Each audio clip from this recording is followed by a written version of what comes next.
Today's sports coverage of the NFL finds us at Bank of America Stadium in Uptown Charlotte. Today, we've got a good NFC matchup on tap between the New Orleans Saints and the Carolina Panthers. This is taken at his 4. And he will be marked down right there at the 20-yard line.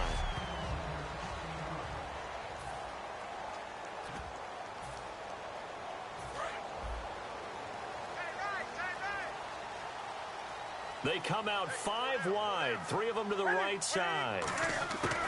On first down, Newton. And his first pass is incomplete. He was trying to get it that time to Ted Ginn. And that'll bring up second down.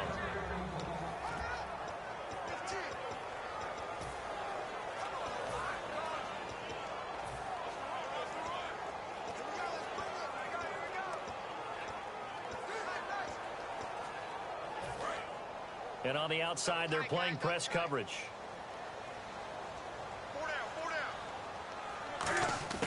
Second and 10, Newton again. He sets to fire deep. And that's caught inside the 35. Touchdown, Carolina. Kelvin Benjamin, an 80 to take a first quarter lead. Not a bad way to start it. And I think that was part of their script, because so many teams script their opening possessions, and whether it's just that possession or even deeper into the half, sometimes it's 15 to 30 plays. That had to be one in there where they call a shot play. Go for the big one, and they got it done. Cam looking to throw. And no, it falls incomplete. So the two-point conversion, no good. If we had $1 for every time we heard a team talk about explosive plays and how valuable they are, we probably wouldn't have to work very much. And we just saw a big one there. And then they tried to go explosive again, going for 2. Yeah, is that a little too risky, you think? Just kick the extra point? You know, I'm all about getting points. And if I feel good about my kicker, I go ahead and do that. But with that ball at the 2-yard line, going for 2, I think it's awfully tempting for teams nowadays.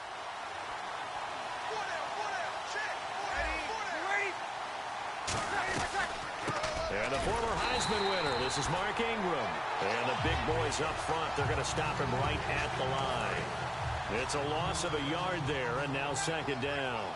Well, we just saw the recipe for success right there. Big body, strong, agile, playing with great leverage in hands. Not really able to be blocked on that play. Close things down inside. The headshots here are the offensive unit. And what about Brandon Cooks? If he's not a 1,000-yard receiver every year he's healthy in the league, I'll be surprised. Came out of college wanting to be a pro, studied all the best receivers in the NFL before he even got to the league.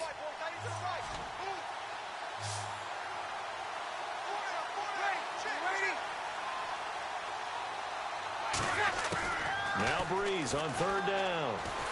And he's going to be grabbed and pulled down. Charles Johnson in there to get him for a loss of 9, and that'll lead to fourth down. Now the veteran punter for the Saints, Thomas Morstead, on to punt on fourth down. Back deep for the Panthers, Ted Ginn.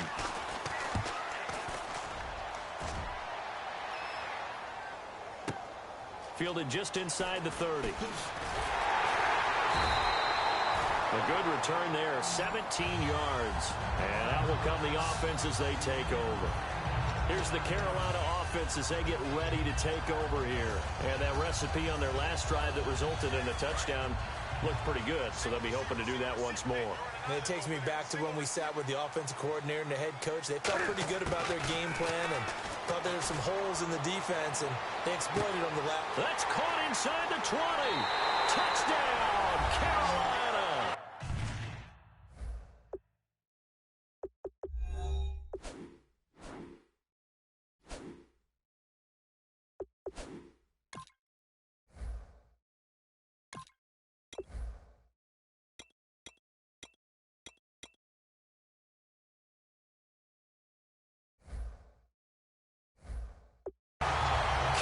Benjamin with his second touchdown in this opening quarter. And the Panthers strike quickly here for 6 points. That's a heck of a start to this one for him here in the first quarter. 2 receiving touchdowns, just getting the game underway, essentially. I mean, there's a long way to go. If I'm on defense, I've got to figure out how to slow this guy down, because when one guy shreds your team, that's demoralizing. Make him spread it around at least. But right now, he's showing no signs of slowing down. And this will be a touchback as that sails over the end line. Out onto the field comes New Orleans. And on the first drive, 3 and out. And I know that these are professional athletes, but I would imagine sometimes you get the nerves at the beginning of a game still, don't you? Those don't ever go away.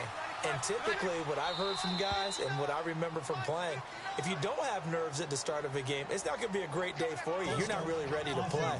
So finding a way to harness those nerves and not let them affect you in a negative way, that's what all the guys are looking for.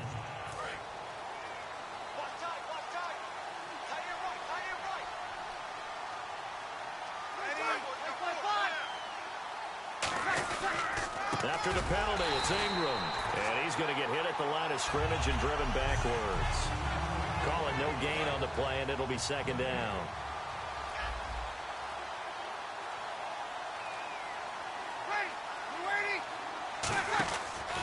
Again, they'll run with Ingram. And he'll get only a couple up to the 22. Tackle made by K'Wan Short. For Ingram, he topped the 1,000-yard mark this year for the first time in his 6-year career. Didn't he just come out of Alabama last year? That's what it feels like, right? I mean, hard to believe 6 seasons he's had. Won a Heisman Trophy there, finally over 1,000 yards as a pro, and he increased his number of long runs, becoming a much better ball carrier into the secondary. And it's 4th down. Here's Thomas Morstead now. On for his second punt. He'd take a repeat of his first. He gets this one away, and boy, it's another boomer. Here's Ginn.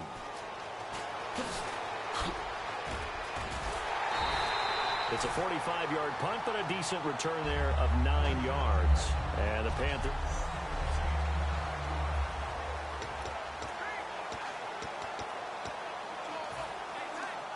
Carolina getting set to take the field. And last time the formula was pretty simple. 1 play drive, long pass. That maybe they just want to do that again, right? And that's exactly how you want to draw things up. Whether it's on your grease board, right, in your playbook, 1 play drive is exactly what you want on offense. But they have to be careful of is not having a letdown. It was fairly easy last time. They can't expect that going forward. Yeah, we'll see if it's that easy here. We often, with Cam Newton, talk a lot about his legs. Don't forget about that arm. He can throw it on a rope. He can loft it. He's got the touch that's been developed throughout his career. But the big part about just watching him throw it, it seems almost effortless. They'll need to get the play off quickly. On first down, it's Newton. That's going to be knocked away and incomplete. The tight end, Ed Dixon, was the target. And that'll bring up second down.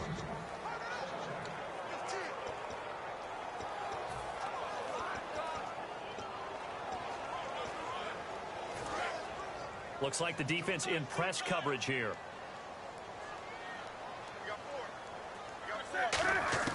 Back to the air, Newton on second down. He's going to loft one deep left side here. They were looking to get it to Kelvin Benjamin there, and it's 3rd down.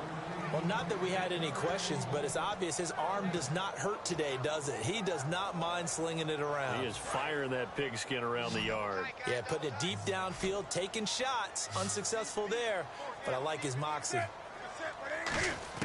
Throwing on 3rd down, Newton. He's going to leave this for his running back. It's complete. It's a loss of a full 3 yards, and it brings up 4th down. Really good defensive effort. They were all over that little swing pass out to the right side, but for lost yardage. Terrific read, better execution, and done with a lot of enthusiasm, wasn't it? Absolutely. They saw it all the way, ran to the football, and caused a nice play for lost yardage. The play clock's running down. Now it's Newton. Gets it to Benjamin. It's caught. Give him 28 yards on that one. And the decision to go for it pays off. They've got a 1st and goal. Brandon, I have one word for you after that completion for a 1st down. Lucky? Analytics. Well, the analytics say you punt the football there. So we're changing to analytics as we go, right? What a big-time play for them. Looking for Benjamin, but it's intercepted. Picked off by Keenan Lewis. Well, your first drive of the first quarter, you get it down there, try to fire it in the end zone, and big-time deflation on that play. No doubt about it. They're moving and grooving and getting into position, and this is not the ending that they saw on this drive, is it? They had things going their way. And he'll get this up to the 30-yard line. It's a 10-yard pickup, and it moves the chains. And that run was what a lot of people call an explosive run. Gave them good yardage, solid yardage. They feel good about the whole thing, and they did it behind a two tight end set. It's always interesting to watch what offenses want to do with the two tight ends. Sometimes they line them up together for a power set. Sometimes they put one on each side of the line of scrimmage to balance things out. No matter what, though, when you see two tight ends on the field, your first thought is to think run. In this case, the offense was able to run successfully. On second down, Ingram. And he is going to lose yardage here. He'll wind up losing a yard on the play. And just like that, it's third down. But good luck there as a ball carrier. You get handed that football, look up, oh, there's a big D tackle ready to swallow you whole for a loss. Yeah, you kind of count on your guys to give you at least a little bit of time, a little bit of space to try and maneuver, but not on that one. And when you have a defensive tackle who is that strong, that agile, he's a lot to deal with. Sometimes you have to double him, and sometimes you're not able to block him no matter who's trying.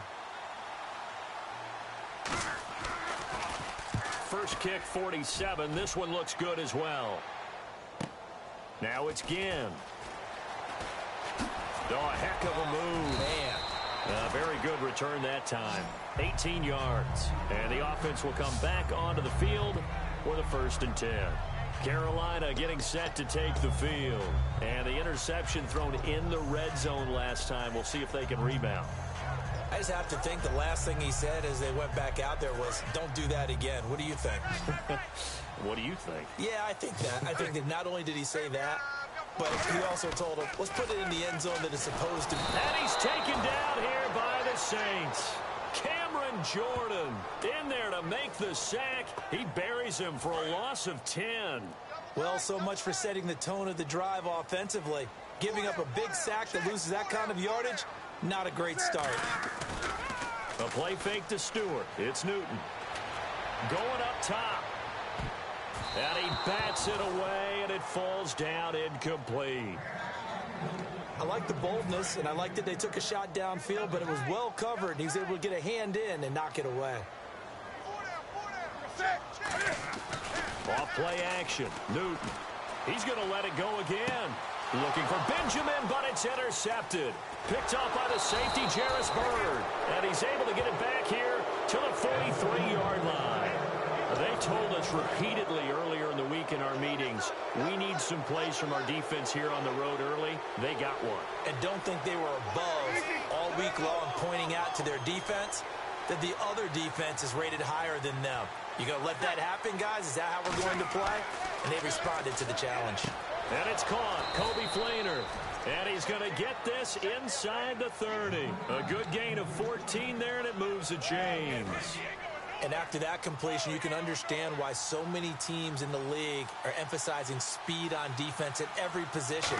The tight ends have created so many tough matchups now. If you can't run with a tight end as a linebacker, this is going to be the result every time. Tough day, tough sledding right there, and it's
way the entire game. Not a whole lot of room to ramble for him. Yeah, you're right. It's been that way all afternoon. Didn't get a whole lot better there. Had his hands on it, but dropped it. The rookie making a little bit of a rookie mistake. Third down. Incomplete pass on second down. Let's see what the offense draws up here on third. That was a classic example of trying to run with the ball without securing the catch. He was thinking about those rack yards instead of making the catch first and then taking off. Breeze now. It's complete to Flainer. A really nice pickup of 14 yards, and it moves the sticks. And there's another completion to the tight end. And let's face it, it is hard to overthrow.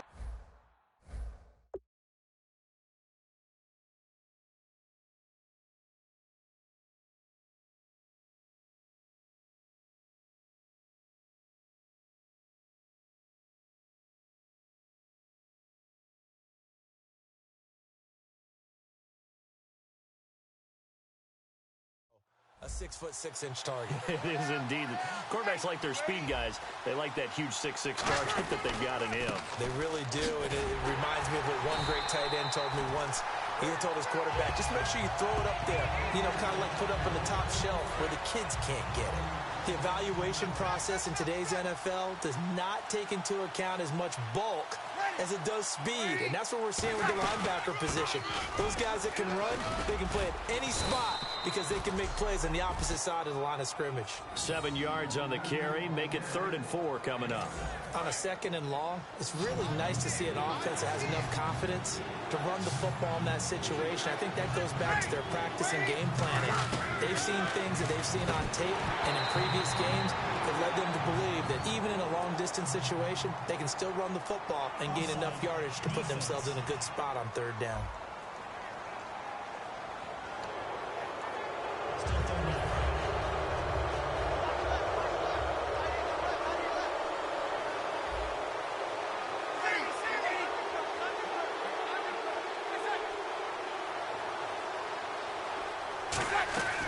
Breeze to throw on 3rd and 1. That's caught. It's Thomas. And he won't have the touchdown, but he will have the first down as he's tackled at the 2. But give the defensive guys a little bit of credit. They didn't let the deep ball beat them on that play, did they? No, the drag, that guy can be your safe.